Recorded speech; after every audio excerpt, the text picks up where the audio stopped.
Producers, I guarantee that one of these myths is holding you back as a music producer. After 12 years in the game, I've heard a few things and I've seen quite a few things. And especially in the social media age, misinformation seems to spread like wildfire. Make sure you stay tuned to the very end of this video because I can guarantee you're gonna learn something new and valuable that's gonna protect you from all the myths and misconceptions out there for the music production community. So without further ado, let's get into it.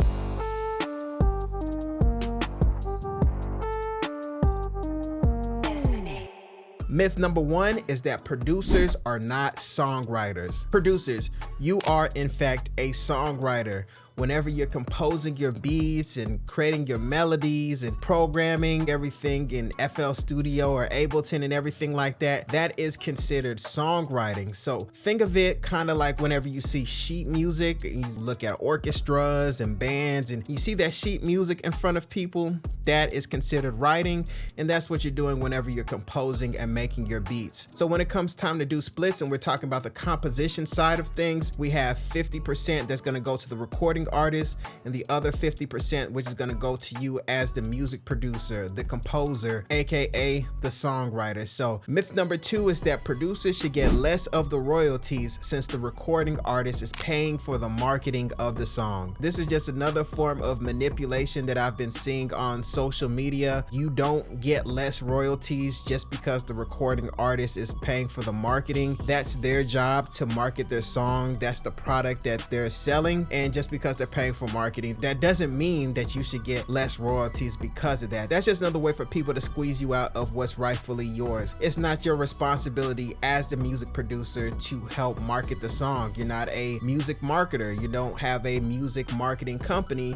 You have a music production company, and that's what you've done. You've produced the music, you've done your job, and then it's up for the recording artist to get with some type of marketer to help things move along. So let's say that same logic held true for mixing engineers or mastering engineers who pay thousands upon thousands of dollars on these different analog hardware units to help the recording artist's music sound so much more pristine. Let's just say that they told the recording artist that they're going to only use certain parts of their units because they should help them market their mixing engineering company or brand or recording studio. They would feel a certain type of way about that because it's not their job as a recording artist to help market the services of the mixing engineer or the mastering engineer. Now, of course, it's good to help do that, you know, post it on your Instagram, YouTube, help the thing that you all are working towards to move forward. That's great and that's good to do, but at the same time,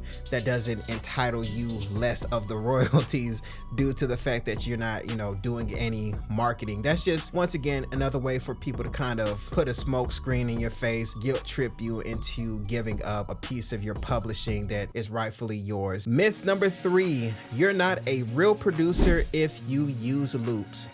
Now, one thing I tell a lot of producers, especially in my Heat Check live beat review show, which you can of course submit to right in the description, it's very important to have at least a foundational understanding of music theory, your major scales, your minor scales. Just have a baseline understanding so you can understand when things are in key and when things are out of key. But outside of that, if you're a music producer who relies on loops, you can of course do that. Some of my favorite producers, people like Kanye West, No ID, their entire catalog is just filled with samples, chopping up multiple samples from multiple sources, putting them together and creating amazing works of art. And in the modern age, we have access to loop makers who I really consider independent music composers who will create these quote unquote samples that we can use and create our beats with. Now, once again, I really would like you guys to have some understanding of music theory so that way you can work your way around a keyboard and let's say loops aren't available. If you are a producer who relies on loops, you are still a music producer. If you can make fire beats, that's really all the recording artist cares about. And most importantly, this is one thing a lot of us miss as producers. That's something that the audience does not care about. As long as the song sounds good,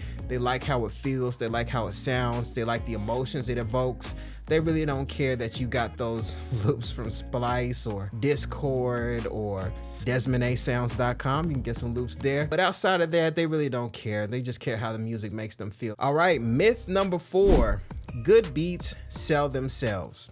So let me go ahead and touch on this by telling a story. So I knew of another producer. This is back when I was almost like a teenager. This producer's beats were barely past average. I would say slightly below average, but this producer was able to do something that I couldn't quite see.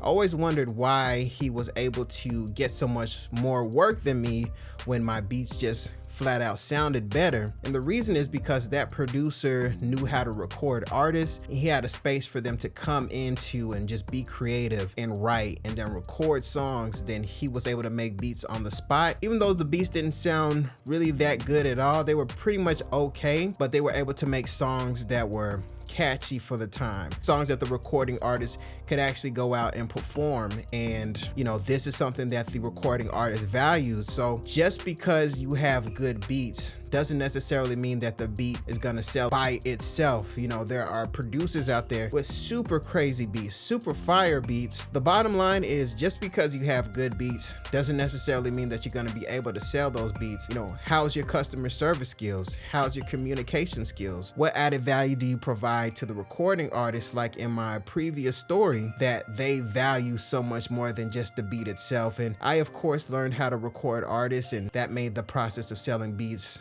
much easier. And then also I learned, to that other producer's credit, that I was cramming my beats with just a few too many sounds, and that was making it hard for the recording artist to write. But it looks like this producer figured that out much earlier than I did, which is why he was able to sell so much more beats than me. So make sure you have good communication skills, make sure you're adding value, make sure you're able to keep your word and follow up with the recording artist, so that way they know that you're somebody that they can trust and you're not just somebody who's just kind of messing around with music. You're a serious beat maker and they should trust you with their money. Myth number 5 is that producers need to lock in with one recording artist and then you'll see your career blow up. Man, there are quite a few very talented recording artists who just don't really understand the business and marketing side when it comes to music. They can come in the studio, make the most incredible songs you've ever heard in your life, freestyle, sing,